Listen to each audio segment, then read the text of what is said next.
Welcome to mastermind of GK. एक बार फिर से आप लोग का स्वागत है मास्टर माइंड ऑफ जीके में। आज हम लोग मास्टर प्रैक्टिस सेट का पार्ट 2 को कवर करेंगे। अगर आप बिहार कांस्टेबल की तैयारी कर रहे हैं तो वीडियो की शुरू से लास्ट तक जरूर देखिएगा, क्योंकि फ्रेंड्स ये मास्टर प्रैक्टिस सेट है, इसमें क्वेश्चन का लेवल बहुत ही अच्छा है। सभी को पता है कि 14 मार्च और 21 मार्च को है जो इसका तिथि घोषित कर दे एग्जाम डेट की, तो आपके पास समय बहुत कम है।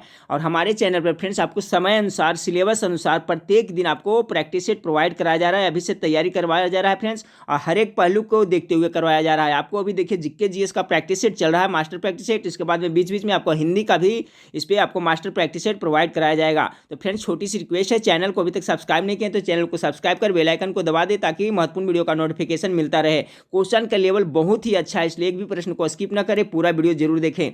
चलिए, और आज का पहला सवाल रहा, किसी संगठन की उस प्रणाली को क्या कहते हैं जिसमें जनता, यंत्र सामग्री, प्रक्रिया सामग्री तथा जाल क्रम संसाधनों का आयोग सूचना के संग्रहण, रूपांतरण तथा प्रकीर्णन के लिए किया जाता है। तो सवाल नंबर 1 का करेक्ट आंसर हो जाएगा ऑप्शन नंबर डी, सूचना प्रणाली। सवाल नंबर 2 है, सवाल नंबर 2 आपका है कि इनमें से आंकड़ा कोष के बारे में क्या सही है। आंकड़ा कोष के बारे में पूछा जा रहा है, तो 2 का जो राइट आंसर हो जाएगा आपका ऑप्शन नंबर डी, बी और सी है जो सही है। अब देख लेते हैं बी और सी में क्या है। तो आंकड़ा कोष के बारे में, उसमें विविध प्रकार के आंकड़ा तत्व, आंकड़ा नियम, प्रतिबंध आदि होते हैं। साथ ही साथ उससे प्रणाली के आंकड़ों तथा उससे प्रणाली के आंकड़ों तक तेजी से पहुंचा जा सकता है। तो आंकड़ा कोष के बारे में कौन सा कथन सही है, तो आपका बी और सी दोनों सही है, इसलिए ऑप्शन नंबर डी इसका बिल्कुल राइट आंसर हो जाएगा। सवाल नंबर 3 को देखें कि जल वर्षा तड़ित झांझा, ठीक है, जल वर्षा तड़ित झंझा के साथ होती है तो वर्षा का जमा किया जल कैसा होता है। बहुत महत्वपूर्ण सवाल है ये। सवाल नंबर 3 का राइट आंसर हो जाएगा ऑप्शन नंबर बी, जब वर्षा तड़ित झांझा के साथ होती है और उस जल को जब जमा किया जाता है तो जल कैसा होता है, तो अम्लीय जल होता है। सवाल नंबर 4 को देखें, दूध से दही जमना निम्न में से किसका उदाहरण है। गेस करिएगा इसका राइट आंसर क्या होगा। तो देखिए, दूध से जो दही बनता है तो इसका जो स्कंदन का उदाहरण है, यानी ऑप्शन नंबर डी इसका करेक्ट आंसर हो जाएगा। सवाल नंबर 5 काफी महत्वपूर्ण सवाल है कि टेरिलीन, एथिलीन तथा ग्लाइकॉल किस अम्ल का बहुलक है। तो किसका बहुलक है आपको बताना है। 5 का राइट आंसर हो जाएगा आपको टेरेपैथिलिक अम्ल का है। सवाल नंबर 5 का जो राइट आंसर हो जाएगा ऑप्शन नंबर सी हो जाएगा। चलिए सवाल नंबर 6 को देखिए। सवाल नंबर 6 है कि वह प्रथम बायोटेक कंपनी कौन सी थी जिसने भारत में रेबीज टीका बनाया था। तो बायोटेक कंपनी कौन सी थी जिसने भारत में रेबीज टीका का बनाया था। तो सवाल नंबर 6 का जो करेक्ट आंसर हो जाएगा ऑप्शन नंबर बी, ठीक है, भारत बायोटेक कंपनी, ठीक है।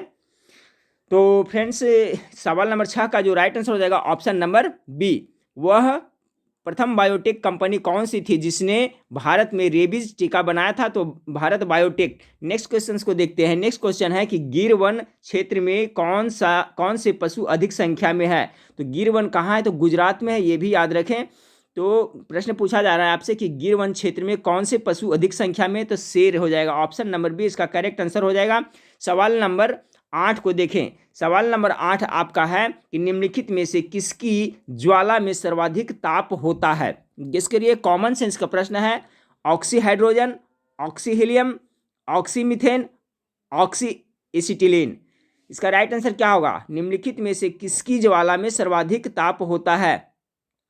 राइट आंसर हो जाएगा फ्रेंड्स ऑप्शन नंबर डी। देखिए, गैस का जो बिल्डिंग होता है फ्रेंड्स, वहाँ पर भी आपको ऑक्सीजन और एसिटिलीन का प्रयोग उसमें भी किया जाता है। देखिए नीला दिखाई देता है, जब वो जलता है तो कैसा नीला दिखा, अधिक टेम्परेचर होता है, ठीक है। तो आपका इसका राइट आंसर हो जाएगा ऑक्सी एसिटिलीन। महत्वपूर्ण सवाल है कि निम्नलिखित में से किसकी ज्वाला में सर्वाधिक ताप होता है, तो ऑक्सी एसिटिलीन का। नेक्स्ट क्वेश्चन को लेते हैं। जैव आवर्धन सामान्यतः किन से प्रकट होता है। सवाल नंबर 9 का राइट आंसर क्या होगा। जैव आवर्धन सामान्यतः किन से प्रकट होता है, तो ये आपका पिड़कनाशी से प्रकट होता है। ऑप्शन नंबर डी इसका बिल्कुल राइट आंसर हो जाएगा। देखिए, इस प्रैक्टिस सेट जो मास्टर प्रैक्टिस सेट में भी चला रहा हूँ, इसका क्वेश्चन लेवल बहुत अच्छा है, ठीक है। इसी टाइप का एग्जाम आपको, इसी टाइप का प्रश्न आपको बिहार पुलिस में पूछा जाएगा, इसलिए पूरा देखते चलिएगा फ्रेंड्स। प्रत्येक दिन मैं आपको टाइम के अनुसार से प्रोवाइड कराता रहूँगा, ठीक है। वीडियो अच्छा लगे तो लाइक कर दीजिएगा, दोस्तों में शेयर जरूर करिएगा। सवाल नंबर 10 को देखें। मृदा अपरदन से बचाव के लिए किस तकनीक का इस्तेमाल किया जाता है? सवाल नंबर 10 का करेक्ट आंसर हो जाएगा ऑप्शन नंबर बी, वेदिकाकरण। ठीक है, मृदा अपरदन से बचाव के लिए किस तकनीक का इस्तेमाल किया जाता है? तो वेदिकाकरण तकनीक का उपयोग किया जाता है। नेक्स्ट क्वेश्चन को देखते हैं। सवाल नंबर 11 आपका रहा कि जल में कठोरता किसकी उपस्थिति के कारण आ जाती है? सवाल नंबर 11 का जो करेक्ट आंसर हो जाएगा ऑप्शन नंबर बी, जल में कठोरता। तो कैल्शियम तथा मैग्नीशियम के क्लोराइड तथा कार्बोनेट के कारण जल में कठोरता आ जाती है। अच्छा सवाल है, जल में कठोरता किसकी उपस्थिति के कारण आ जाती है? तो कैल्शियम तथा मैग्नीशियम के क्लोराइड तथा कार्बोनेट। ऑप्शन नंबर 20 का बिल्कुल राइट आंसर है। सवाल नंबर 12 देखिए, ये प्रश्न आपको फॉरेस्टर में पूछा गया था, तो आप समझ सकते हैं कि देखिए प्रैक्टिस सेट बहुत ही इंपॉर्टेंट है। हूबहू यही प्रश्न आपको पूछा गया था जो आपका वनपाल का एग्जाम हुआ उसमें। शुष्क बर्फ किसका ठोस रूप है? उसमें पूछा गया था शुष्क बर्फ किससे कहा जाता है? तो देखिए ठोस कार्बन डाइऑक्साइड को ही क्या कहा जाता है? शुष्क बर्फ कहा जाता है। तो सवाल नंबर 12 का right answer option number B है, हो जाएगा कार्बन डाइऑक्साइड। शुष्क बर्फ किसका ठोस रूप है? तो कार्बन डाइऑक्साइड का। सवाल नंबर 13 को देखें, कोई कंप्यूटर प्रोग्रामर क्या करता है? जो कंप्यूटर प्रोग्रामर होता है वो क्या करता है? तो क्या करता है, इसका करेक्ट आंसर हो जाएगा आपका ऑप्शन नंबर ए हो जाएगा, वह कंप्यूटर के लिए सही प्रकार का चिंतन करता है। जो कोई भी कंप्यूटर प्रोग्रामर होता है वो क्या करता है? तो कंप्यूटर के लिए सही प्रकार का चिंतन करता है, इसका यही काम है। नेक्स्ट सवाल को देखते हैं। सवाल नंबर 14 को देखें, निम्न में से कौन सा व्यक्ति सुप्रसिद्ध सरोद वादक है? सरोद वादक से संबंधित व्यक्ति का नाम आपको इसमें बताना है। ऑप्शन आपके सामने दिया हुआ, गेस करें। ए में है पंडित वीजी जोग, बी में चित्ती बाबू, सी में यू लतीफ़ अहमद, डी में यू अमजद अली। तो सरोद वादक कौन है इसमें? सवाल नंबर 14 का correct answer option number D हो जाएगा, यू अमजद अली हैं जो सरोद वादक हैं। Option number D, you Amjad Ali. Next सवाल को लेते हैं। दक्षिणी ध्रुव की खोज किसने की थी? तो दक्षिणी ध्रुव की खोज किसने की थी? तो 15 नंबर सवाल का right answer option number B हो जाएगा, एमेंडसन ने किया था। जबकि उत्तरी ध्रुव की खोज किसने किया था? तो आपको रॉबर्ट पेरी ने किया था, याद रखिएगा। ठीक है, तो दक्षिणी ध्रुव का खोज किसने की थी? एमेंडसन ने किया था। नेक्स्ट क्वेश्चन को लेते हैं। सवाल नंबर 16, निम्नलिखित में से कौन निर्गम उपकरण नहीं है? तो निर्गम उपकरण कौन नहीं है, इसमें आपको बताना है। सवाल नंबर 16 का जो करेक्ट आंसर हो जाएगा ऑप्शन नंबर सी हो जाएगा, प्रकाशिक लक्षण अभिज्ञाता। निम्नलिखित में से कौन निर्गम उपकरण नहीं है? तो आपका जो प्रकाशिक लक्षण अभिज्ञाता है जो निर्गम उपकरण नहीं है। नेक्स्ट क्वेश्चन को लेते हैं। 17 नंबर सवाल है कि पुस्तक दी एनचैंट्रेस ऑफ फ्लोरेंस किसकी लिखी गई है? बहुत अच्छा सवाल है। पुस्तक दी एनचैंट्रेस ऑफ फ्लोरेंस किसकी लिखी हुई है? सवाल नंबर 17 का correct answer option number C हो जाएगा, सलमान रश्दी का लिखा हुआ है। नेक्स्ट क्वेश्चन को लेते हैं। 18 नंबर सवाल आपका है। सवाल नंबर 18 आपके सामने है फ्रेंड्स। भारत का अंटार्कटिका में उपस्थित तीसरा अनुसंधान केंद्र किस नाम का है? बहुत टॉप मोस्ट भी है जीके से ये, गेस कर इसका राइट आंसर क्या होगा? तो भारत का अंटार्कटिका में उपस्थित तीसरा अनुसंधान केंद्र किस नाम का है? 18 का करेक्ट आंसर हो जाएगा ऑप्शन नंबर सी, भारती है। उसका नाम क्या है? भारती है। सवाल नंबर 19 को देखते हैं कि सूर्य का प्रकाश, तापमान, वर्षा, दाब तथा वायु वेग एक साथ क्या बनाते हैं? सूर्य प्रकाश, तापमान, वर्षा, दाब तथा वायु वेग एक साथ में क्या बनाते हैं? 19 का करेक्ट आंसर क्या होगा, गेस करिए। इसका जो राइट आंसर हो जाएगा आपका ऑप्शन नंबर सी, जलवायवीय कारक बनाते हैं। बहुत ही अच्छा सवाल है कि सूर्य का प्रकाश, तापमान एंड टेम्परेचर, वर्षा, दाब तथा वायु वेग एक साथ क्या बनाते हैं? तो जलवायवीय कारक बनाते हैं, जलवायवीय कारक बनाते हैं। ऑप्शन नंबर सी इसका करेक्ट आंसर होगा। सवाल नंबर 20 को देखें। वायुमंडल में कौन सी गैस पराबैंगनी किरणें का अवशोषण कर लेती है?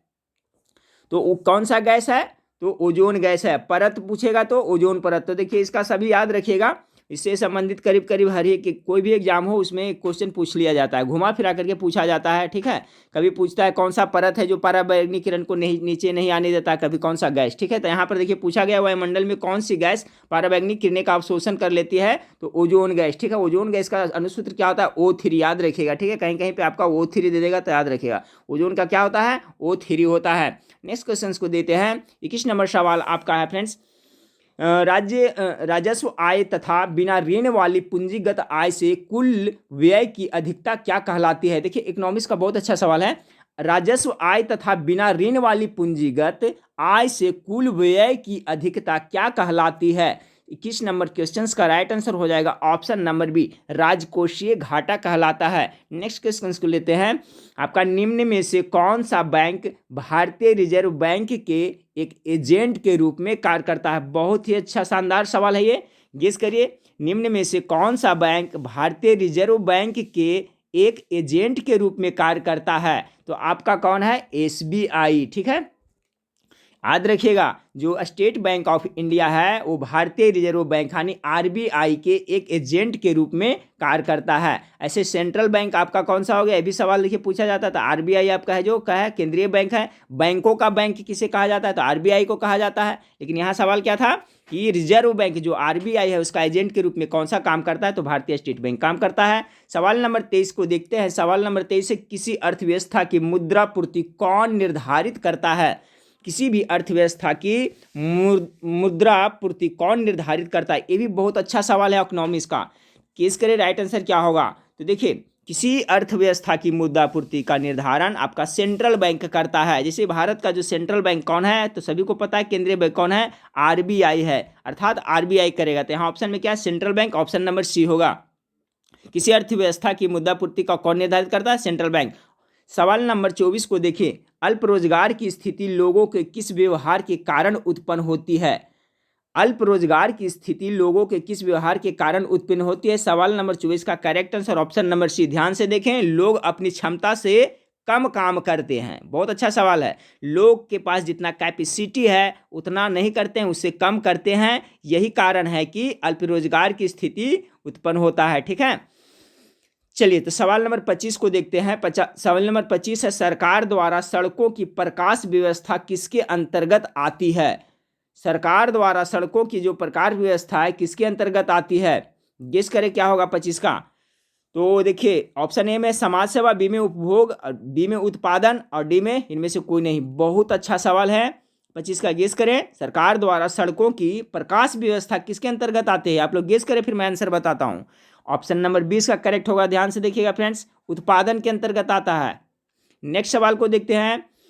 लोकसभा की प्राक्कलन समिति के कार्यकाल की अवधि कितनी होती है, तो कितनी होती है। लोकसभा की जो प्राक्कलन समिति होती है उसका कार्यकाल कितनी की होती है। सवाल नंबर 26 का जो करेक्ट आंसर हो जाएगा ऑप्शन नंबर डी, 1 वर्ष की होती है। ध्यान से याद रखिएगा, जो प्राक्कलन समिति है उसका कार्यकाल कितने वर्ष की होती है, तो आपका 1 वर्ष की होती है। 26 का डी इसका करेक्ट आंसर हो जाएगा। सवाल नंबर 27 को देखिए कि एंग्लो इंडियन समुदाय की प्रतिनिधित्व करने के लिए राष्ट्रपति द्वारा लोकसभा में कितने सदस्य नामित किए जाते हैं। तो सभी जानते होंगे मेरे ख्याल से फ्रेंड, इसका लगाएं सही आंसर क्या होगा 27 का, तो 2 होता है। ठीक है, जबकि राष्ट्रपति राज्यसभा में कितने करते हैं, तो 12 सदस्य को मनोनीत करते हैं जो कला साहित्य क्षेत्र से आते हैं, सभी जानते होंगे। चलिए सवाल नंबर 28 को देखते हैं। सरकार की एकात्मक पद्धति में सर्वोच्च अधिकार किसके पास रहता है। ये देखिए बहुत अच्छा गुड सवाल है।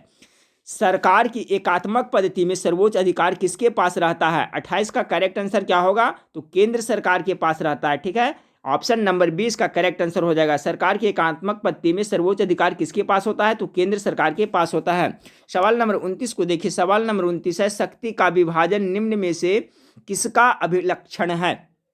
29 का शक्ति का विभाजन निम्न में से किसका अभिलक्षण है। 29 का जो करेक्ट आंसर हो जाएगा ऑप्शन नंबर बी हो जाएगा, संघीय सरकार का।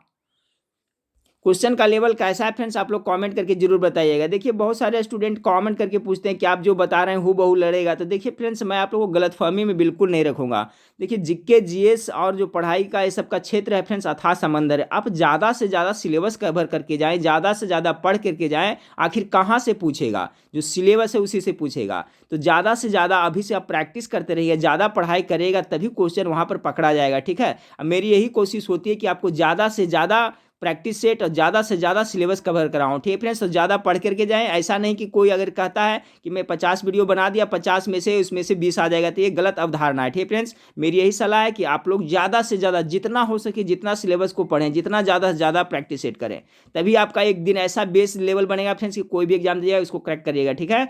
तो चलिए सवाल नंबर 30 को देखते हैं। सवाल नंबर 29 हम लोग, सॉरी सवाल नंबर हम लोग 28 देख लिए थे फ्रेंड्स। सवाल नंबर 29 को हम लोग को देखना है। तो सवाल नंबर 29 है, शक्ति का विभाजन निम्न में से किसका अभिलक्षण है। शक्ति का विभाजन निम्न में से किसका अभिलक्षण है। तो 29 का जो राइट आंसर हो जाएगा फ्रेंड्स, ऑप्शन नंबर बी हो जाएगा, संघीय सरकार का अभिलक्षण है। सवाल नंबर 30 को देखते हैं। सवाल नंबर 30 है, निम्न में से किस संविधान संशोधन अधिनियम से संविधान में मौलिक कर्तव्यों को शामिल किया गया था। बहुत महत्वपूर्ण सवाल है। इसमें दो सवाल बताता हूँ फ्रेंड्स, दोनों इंपॉर्टेंट होगा। तो पहले ये आप गेस करें, 35वां, 37वां, 40वें या 42वें, किस संविधान संशोधन अधिनियम से संविधान में मौलिक कर्तव्यों को शामिल किया गया। सवाल नंबर 30 का राइट आंसर हो जाएगा ऑप्शन नंबर डी, कितना, 42वें संविधान संशोधन। अच्छा, मौलिक कर्तव्यों को जो लिया गया है, जो किस देश के संविधान से लिया गया है, भारतीय संविधान में, तो आपका मौलिक कर्तव्य यानी संयुक्त आपका रूस से लिया गया है, सोवियत संघ रूस से मौलिक कर्तव्य लिया गया है। जबकि मौलिक अधिकार है जो अमेरिका के संविधान से लिया गया है। नीति निदेशकता तो आयरलैंड के संविधान से लिया गया है, ठीक है। संसदीय प्रणाली आपका ब्रिटेन से लिया गया है। तो इसका भी कॉन्सेप्ट आप लोग जरूर याद रखिएगा, इससे एक प्रश्न 100% पूछा जाएगा, ठीक है। नेक्स्ट वीडियो में मैं टोटल इसका एक मैं करवा दूंगा, तो इसका भी कॉन्सेप्ट क्लियर रखें। तो यहाँ पर प्रश्न क्या था, मौलिक कर्तव्य को शामिल किया गया 42वें संविधान संशोधन। नेक्स्ट सवाल को देते हैं, 31 नंबर सवाल, सम्राट अशोक के अभिलेख और आदेश किस भाषा में लिखे गए हैं। देखिए गुड सवाल, बहुत अच्छा सवाल है। 31 का क्या होगा, जो सम्राट अशोक था उसका अभिलेख और आदेश किस भाषा में लिखे गए थे। 31 का करेक्ट आंसर हो जाएगा फ्रेंड्स पाली भाषा में, ऑप्शन नंबर ए इसका बिल्कुल राइट आंसर होगा 31 का ए। 32 का है कि अकबर वह पहला मुगल शासक था जिसने निम्न में से किन सुधारों को लागू किया था। कौन सा सुधार को लागू किया था अकबर ने।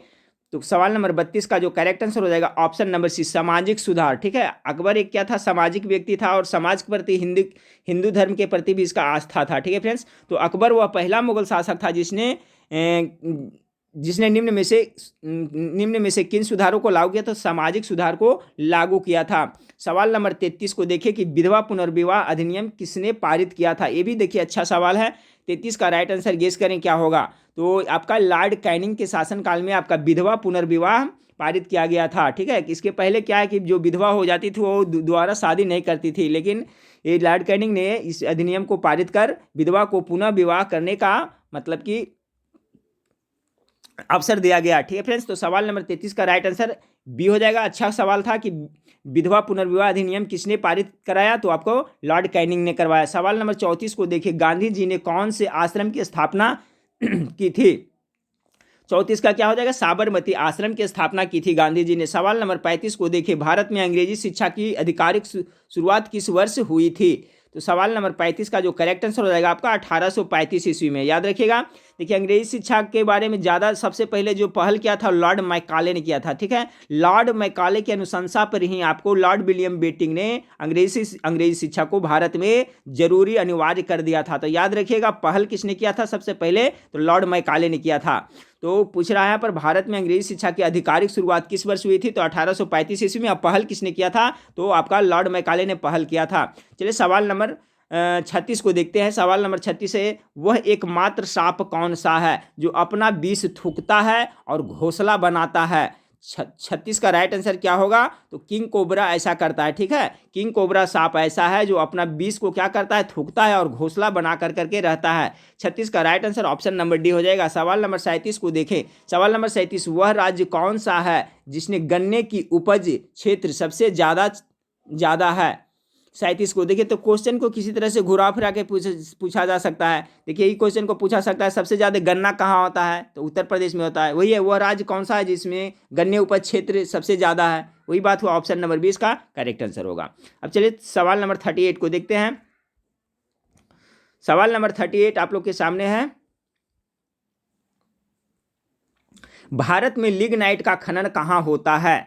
38 का, तो क्या होता है लिग्नाइट का खनन आपका झरिया में होता है, ऑप्शन नंबर ए इसका करेक्ट आंसर होगा। 39 नंबर सवाल देखिए, भारत का वन अनुसंधान संस्थान कहाँ स्थित है?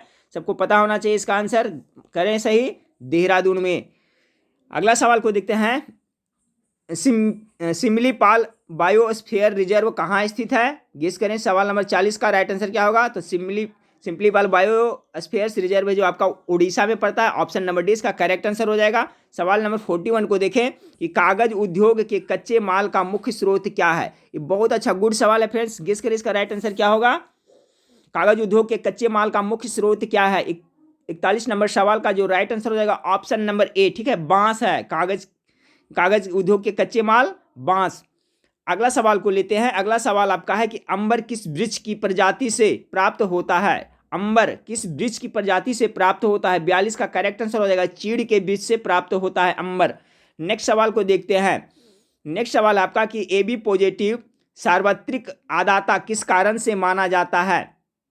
AB पॉजिटिव सार्वत्रिक आदाता किस कारण से माना जाता है? 43 का करेक्ट आंसर हो जाएगा ऑप्शन नंबर बी, इस वर्ग में सभी एंटीजन शामिल रहते हैं, यही कारण से AB पॉजिटिव सार्वत्रिक आदाता माना जाता है, ठीक है। सवाल नंबर 44 को देखिए। सवाल नंबर आपका 44 है कि एक सामान्य व्यक्ति में हीमोग्लोबिन की मात्रा कितने ग्राम प्रतिशत होती है? बहुत गुड सवाल है, एक फिर से सुने, एक सामान्य व्यक्ति में हीमोग्लोबिन की मात्रा कितने ग्राम प्रतिशत होती है? तो सवाल नंबर 44 का राइट आंसर आप लोग गेस करें क्या होगा? हीमोग्लोबिन की मात्रा कितनी होती है? सवाल नंबर 44 का राइट आंसर हो जाएगा आपका ऑप्शन नंबर बी हो जाएगा, ठीक है। कितना? 14.5 होना चाहिए हीमोग्लोबिन का सामान्यतः। सवाल नंबर 45 को देखें, निम्न में से कौन सा कीट दीवार के कैलेंडर के पीछे छिप जाता है? कौन सा छिप जाता है? 45 का गेस करें। तो उसको क्या कहते हैं? अल्पायु मच्छी, ठीक है, उसको अल्पायु मच्छी कहते हैं, जो कैलेंडर के नीचे दीवार टंगा रहता है उसके पीछे छिप जाता है। नया क्वेश्चन है, सवाल अच्छा है फ्रेंड्स, कि निम्न में से कौन सा कीट दीवार के कैलेंडर के पीछे छिप जाता है? तो उसको क्या कहते हैं? अल्पायु मच्छी कहा जाता है, ठीक है। अल्पायु मच्छी, सॉरी पक्षी ने, अल्पायु मच्छी कीट उसे कहा जाता है। 45 का जो right answer option number B हो गया। 46 नंबर सवाल देखिए, निम्न में से कौन सी मछली ऊपर चढ़ सकती है? कौन सा है जो ऊपर चढ़ सकती है? 46 का इसका राइट आंसर हो जाएगा, उसका नाम है कोई, ठीक है। कोई जो एक प्रकार का मछली है जो ऊपर की ओर चढ़ सकती है। सवाल नंबर 46 का right answer option number B हो जाएगा। सवाल नंबर 47 को देखें, द्रव की छोटी बूंदे गोलाकार किस कारण से हो जाती है? तो आप लोग सभी जानते होंगे इसका आंसर गलत किसी का नहीं होना चाहिए। ऑप्शन ए में किसके कारण होता है? श्यानता, बी में गुरुत्वीय त्वरण, सी में सभी ओर से एक समान, डी में पृष्ठ तनाव के कारण। तो क्या होगा? सरफेस टेंशन के कारण, पृष्ठ तनाव के कारण, ठीक है। देखिए वर्षा की बूंदे गोल होती है, बहुत सा घुमा फिरा के पूछा जाएगा। वही द्रव की छोटे बूंदे गोलाकार, या तो वर्षा की बूंदे गोल होती है, किसके कारण से? तो पृष्ठ तनाव के कारण से होता है। 48 नंबर सवाल को देखें। 48 नंबर सवाल आपका है कि वह तरंग जो निर्वात से संचारित नहीं की जा सकती है कौन सी है? बहुत अच्छा सवाल है, 48 का गेस करें। वह तरंग जो निर्वात से संचारित नहीं की जा सकती है कौन सा होगा? ऑप्शन ए में प्रकाश तरंग, बी में उष्मा तरंग, सी में ध्वनि तरंग और डी में विद्युत चुम्बकीय तरंग। कौन सा होगा? निर्वात। निर्वात मतलब आप लोग समझ रहे हैं फ्रेंड्स, वात मतलब हवा होता है। क्या वात मतलब क्या होता है? हवा। निर्वात यानी कि जहां पे हवा नहीं है, तो हवा नहीं है, माध्यम नहीं है, तो माध्यम नहीं है तो क्या ध्वनि तरंग वहां जाएगी? नहीं, बिल्कुल नहीं जाएगी। ऑप्शन नंबर सी इसका करेक्ट आंसर हो जाएगा। इससे संबंधित 2 प्रश्न पूछा जाता है, दोनों को याद रखेगा। ध्वनि तरंग है जो हमेशा है जो अनुदैर्ध्य तरंग में गमन करती है, जबकि आपका प्रकाश तरंग है जो अनुप्रस्थ तरंग में गमन करती है। तो याद रखिएगा, ये सवाल भी पूछा जाता है। ध्वनि धैर्य, ट्रिक भी है, ध से ध्वनि, ध से धैर्य यानी अनुधैर्य। ध्वनि जो गमन करती है किसमें? अनुदैर्ध्य तरंग में। तो यहाँ पर समझ गए होंगे सवाल क्या पूछा जा रहा था कि निर्वात में, तो निर्वात में ध्वनि तरंग गमन नहीं करते हैं, क्योंकि ध्वनि को गमन करने के लिए माध्यम की जरूरत पड़ती है। सवाल नंबर 49 को देखें, अबिंदुकता की स्थिति में किस प्रकार का लेंस प्रयुक्त होता है? गुड सवाल। राइट आंसर क्या होगा फ्रेंड्स? अबिंदुकता में अवतल लेंस या उत्तर लेंस या बेलनाकार लेंस या समतल या अवतल lens. Correct answer option number C हो जाएगा, बेलनाकार लेंस का। इस वीडियो का लास्ट सवाल को देखते हैं फ्रेंड्स। इस वीडियो का लास्ट सवाल, निम्न में से किस पदार्थ का कोई निश्चित गलनांक नहीं है? तो किसका कोई निश्चित गलनांक नहीं है? तो इसका जो राइट आंसर है जो ऑप्शन नंबर बी हो जाएगा। बहुत ही अच्छा सवाल, मक्खन का हो जाएगा। निम्नलिखित में से किस पदार्थ का कोई निश्चित गलनांक नहीं है? तो लोहा का गलनांक है, बर्फ का भी गलनांक है, और क्या तांबा का भी गलनांक है, लेकिन मक्खन का कोई गलनांक नहीं है। ऑप्शन नंबर 20 का बिल्कुल करेक्ट आंसर हो जाएगा। ठीक फ्रेंड्स, तो देखिए आपका ये मास्टर प्रैक्टिस सेट था किसके लिए? तो आपका जो बिहार पुलिस का एग्जाम होने वाला है कितना 14 मार्च और 21 मार्च, उसके लिए साथ साथ में जो भी प्रतियोगिता परीक्षा है फ्रेंड्स, सब में जीके जीएस कॉमन समान रहता है, सबको आप लोग को देखना चाहिए। और फ्रेंड्स आप लोग के लिए स्पेशल जो करंट अफेयर्स का भी चैनल बना दिया हूँ, जिसका लिंक इस वीडियो के नीचे दिया हुआ है। मेरा वेबसाइट का लिंक भी दिया हुआ है फ्रेंड्स, वहाँ से आप उसका PDF भी डाउनलोड कर सकते हैं, और साथ ही साथ में वहाँ पर बहुत सारा प्रैक्टिस सेट है, वो जा करके आप लोग पढ़ सकते हैं। ठीक फ्रेंड्स, तो प्रत्येक दिन आपको बिहार पुलिस कांस्टेबल की तैयारी इस पर कराई जा रही है फ्रेंड्स। तो एक बार पुनः आप लोग से रिक्वेस्ट करूंगा कि चैनल को सब्सक्राइब नहीं किए हैं तो चैनल को सब्सक्राइब कर बेल आइकन को दबा दे, ताकि महत्वपूर्ण वीडियो का नोटिफिकेशन मिलता रहे। ठीक फ्रेंड्स, तो नेक्स्ट वीडियो में फिर मिलते हैं। देखने के लिए थैंक यू, धन्यवाद।